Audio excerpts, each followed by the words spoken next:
का जादुई गिफ्ट। एक शहर में सोनू अपने मम्मी पापा के साथ रहता था। गांव में उसके दादा दादी अकेले रहते थे।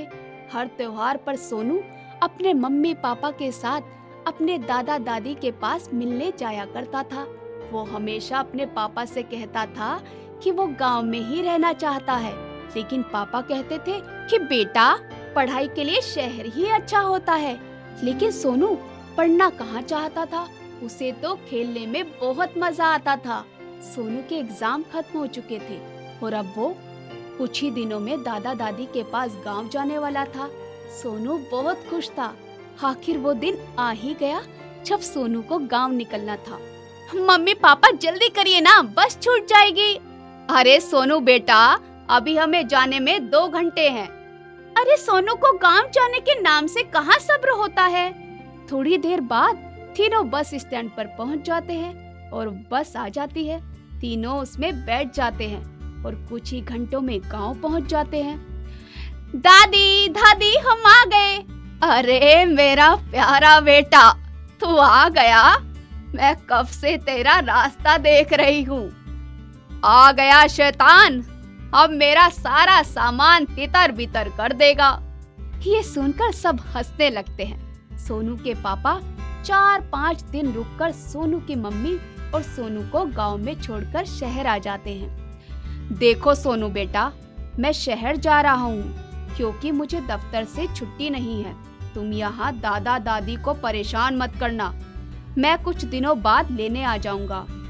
ठीक है पापा। सोनू के पापा शहर के लिए निकल जाते हैं। सोनू जी भरकर खेलता है और उसके गांव के दोस्तों के साथ भी यहाँ वहाँ गांव में घूमता फिरता है। एक दिन खेलते हुए गांव के बाहर बनी एक नदी के किनारे पहुँच जाता है। उसे पता ही नहीं चलता कि वो अकेला है। वो यहाँ वहाँ देखता है लेकिन उसे कोई दिखाई नहीं देता। उसे समझ नहीं आता कि वो कहाँ जाए, क्या करे। अभी थोड़ी देर में उसे एक छोटी सी लड़की अपनी ओर आती हुई दिखाई पड़ती है, जो उसी की उम्र की होती है। तुम कौन हो? क्या तुम इसी गांव की हो? मेरा नाम रिया है, मैं इसी गांव की हूँ। मुझे पता नहीं मैं यहाँ कैसे आ गया हूँ। अब मुझे समझ नहीं आ रहा कि मैं घर कैसे जाऊँगा। क्या तुम मुझे मेरे घर पहुँचा सकती हो? हाँ, क्यों नहीं, मैं तुम्हें तुम्हारे घर पहुँचा सकती हूँ, लेकिन मेरी एक शर्त है। हाँ बताओ, क्या शर्त है? तुमको मेरे साथ खेलना पड़ेगा, क्योंकि पूरे गांव में कोई मेरे साथ नहीं खेलता और कोई मुझसे दोस्ती भी नहीं करता। इसीलिए तुम्हें मेरे साथ आज जी भर कर खेलना होगा। हाँ, इसमें क्या बड़ी बात है, मैं तुम्हारे साथ खेलूंगा। और दोनों खेलने लग जाते हैं। दोनों खूब खेलते हैं और दोनों को बहुत मज़ा आता है और दोनों को पता ही नहीं लगता कि कब रात हो जाती है। अब बहुत रात हो गई है, मुझे लगता है कि अब घर चलना चाहिए। हाँ चलो, अब मैं तुम्हें तुम्हारे घर छोड़ देती हूँ। आज तो तुम मेरे साथ बहुत खेले हो, आज मैं बहुत खुश हूँ, इसीलिए आज मैं तुम्हें कुछ गिफ्ट देना चाहती हूँ। नहीं, इसकी कोई ज़रूरत नहीं, मुझे तो खेलना वैसे भी बहुत पसंद है। नहीं, तुम मेरे बहुत अच्छे दोस्त हो, इसीलिए तुम्हें ये गिफ्ट लेना ही पड़ेगा। लड़की नहीं मानती और सोनू को उसे गिफ्ट लेना ही पड़ता है। गिफ्ट लेकर सोनू लड़की के पीछे पीछे चलने लगता है, लेकिन वो देखता है कि लड़की उससे रास्ते में बिल्कुल भी बात नहीं करती है और सोनू उससे बहुत बात करता है, लेकिन वो किसी भी बात का कोई जवाब नहीं देती। सोनू को बहुत आश्चर्य होता है कि ये तो इतनी बात कर रही थी, अब इसे अचानक क्या हो गया। इसी तरह उसका घर आ जाता है और उसे पता भी नहीं चलता। सोनू, सोनू, तुम कहाँ चले गए थे? दादा दादी और मैं कितने परेशान थे। मम्मी, मैं रास्ता भटक गया था और खेलते खेलते पता नहीं कब नदी पर पहुँच गया, पता ही नहीं चला। क्या नदी पर? बेटा, वो बहुत खतरनाक जगह है। क्यों दादी, ऐसा क्या है वहाँ पर? वहाँ तो मुझे एक बहुत अच्छे दोस्त मिल गई और उसने मुझे गिफ्ट भी दिया और यहाँ घर तक छोड़ा है। कहाँ है वो लड़की और क्या है इस गिफ्ट में? उन्हें कहीं कोई लड़की दिखाई नहीं देती। सोनू, मम्मी और दादा दादी सब जगह देखते हैं, लेकिन वो लड़की कहीं भी दिखाई नहीं देती। दादी समझ जाती है कि क्या हुआ होगा और दादाजी को इशारा करती है कि कुछ मत कहना, नहीं तो सोनू डर जाएगा।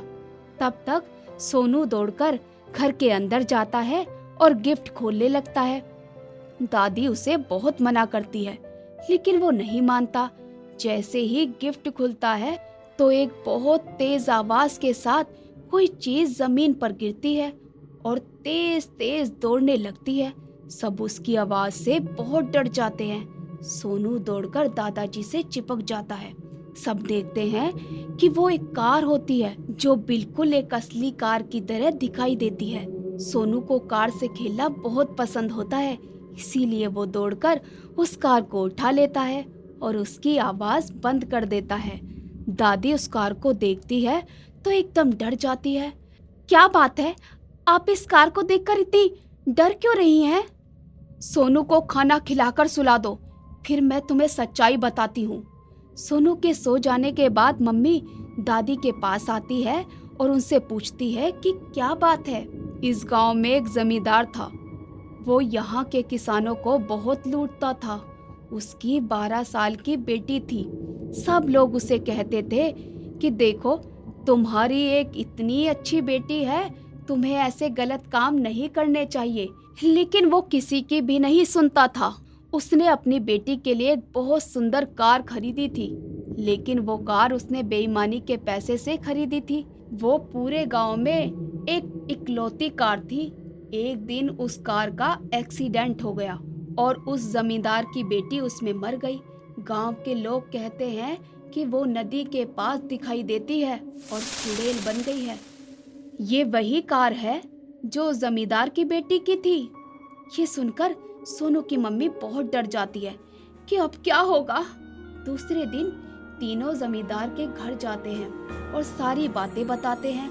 जमींदार बहुत दुखी होता है और अपनी गलतियों पर पछताता है और अपनी बेटी की कार रख लेता है और उसकी आत्मा की शांति के लिए पूजा पाठ करवाता है, जिससे उसकी आत्मा को शांति मिले और सभी लोगों से माफी मांगता है।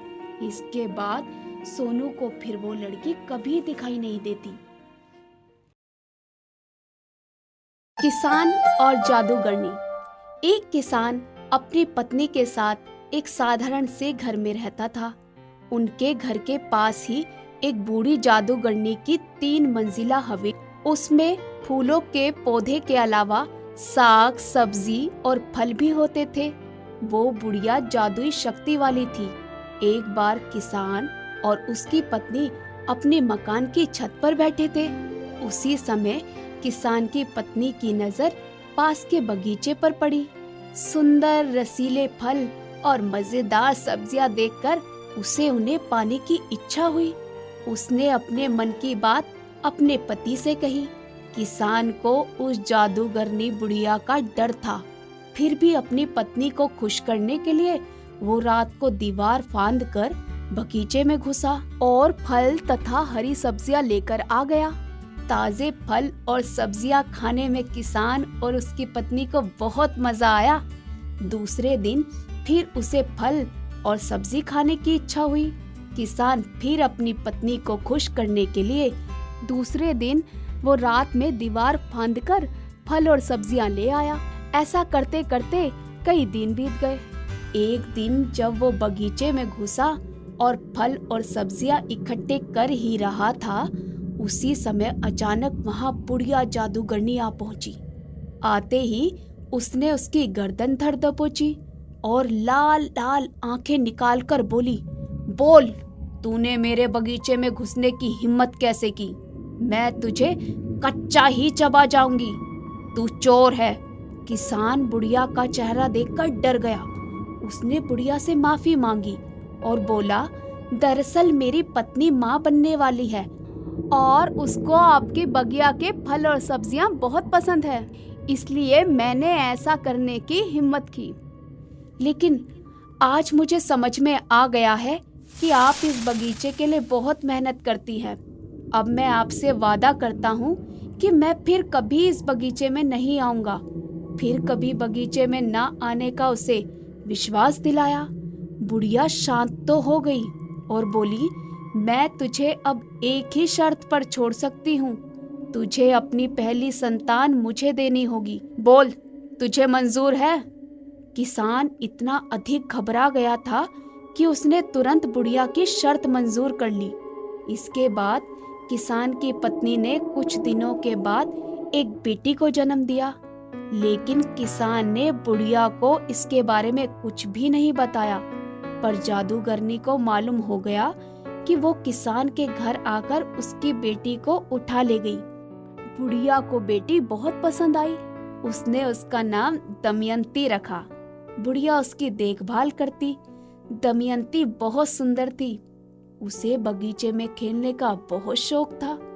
आने वाले जाने वाले लोगों की उस पर जब नजर पड़ती और जब लोग उसे देखते तो जादूगरनी को बिल्कुल भी अच्छा नहीं लगता। दमयंती धीरे धीरे बड़ी हो गई। उसके लंबे लंबे काले बाल बहुत सुंदर थे। बहुत से लोग उसके साथ शादी करने के लिए उत्सुक थे, लेकिन जादूगरनी उसे अपने से दूर नहीं करना चाहती थी। उसने उसकी सुरक्षा के लिए उसे अपने हवेली की तीसरी मंजिल के एक कमरे में रखा था और ऊपर जाने के सभी रास्ते बंद कर दिए थे। उसको खाना देने के लिए बुढ़िया स्वयं जाती थी। उस समय वो खिड़की में से अपना सिर्फ एक बाल नीचे लटका देती थी और बुढ़िया बाल पकड़कर उसको खाना पहुंचा देती थी। उसी बाल के सहारे नीचे आ जाती थी। दमयंती को खाने पीने का, पहनने ओढ़ने का दुख नहीं था, लेकिन मकान की तीसरी मंजिल पर कमरे में बंद रहना उसे बिल्कुल पसंद नहीं था। वो जब भी उदास होती तो कई बार रोने लगती थी। एक दिन वो दिन भर रोती रही। अचानक उसकी खिड़कियां खड़खड़ाई। पूरा कमरा रोशनी से जगमगा उठा। एक क्षण के लिए दमयंती डर गई। उसी समय एक परी उसके पास आई और बोली, बेटी, तुम जादूगरनी के अत्याचार से अगर मुक्त होना चाहती हो तो मेरी बात ध्यान से सुनो। तुम्हारी सुंदरता से आकर्षित होकर एक राजकुमार यहाँ आएगा और तुम्हें इस बुढ़िया से छुटकारा दिलाएगा। जब राजकुमार तुम्हारा नाम लेकर पुकारे तब तुम अपने सिर का बाल नीचे लटका देना। राजकुमार उसी के सहारे तीसरी मंजिल पर आएगा। उसके बाद जब जादूगरनी तुम्हें खाना देने आएगी, राजकुमार तुम्हारे बाल काट देगा और वो नीचे गिर जाएगी। ये कहकर परी गायब हो गई। कुछ दिन बाद जब एक राजकुमार हवेली की खिड़की के सामने आया, उसने दमयंती को आवाज दी। दमयंती ने जैसे ही उसकी आवाज सुनी, अपने सिर का बाल खिड़की से नीचे लटकाया। राजकुमार बाल पकड़कर तीसरी मंजिल पर पहुंचा। थोड़ी ही देर बाद बुढ़िया ने उसको पुकारा और दमयंती को आवाज लगाई। उसने खिड़की में से अपने सिर का बाल लटकाया। बुढ़िया बाल पकड़कर ऊपर आने लगी। जैसे ही वो तीसरी मंजिल पर खिड़की के पास पहुंची, राजकुमार ने तुरंत दमयंती के बाल काट दिए। फलतः बुढ़िया जमीन पर गिरी और एक भयानक आवाज हुई, जैसे कहीं बिजली कड़की हो, और वो तो गिरते ही मर गई। आवाज सुनकर किसान और उसकी पत्नी दौड़कर बाहर आए। बुढ़िया को मरी हुई देखकर उन्हें बहुत खुशी हुई। परी के कहने के अनुसार राजकुमार भी दमयंती का बाल पकड़कर नीचे आ गया। खिड़की दरवाजे खोल दिए। दमयंती को अपने माँ बाप भी मिल गए। वो सभी बहुत खुश थे। उन्होंने राजकुमार के साथ धूमधाम से दमयंती का विवाह कर दिया और दोनों खुशी खुशी रहने लगे।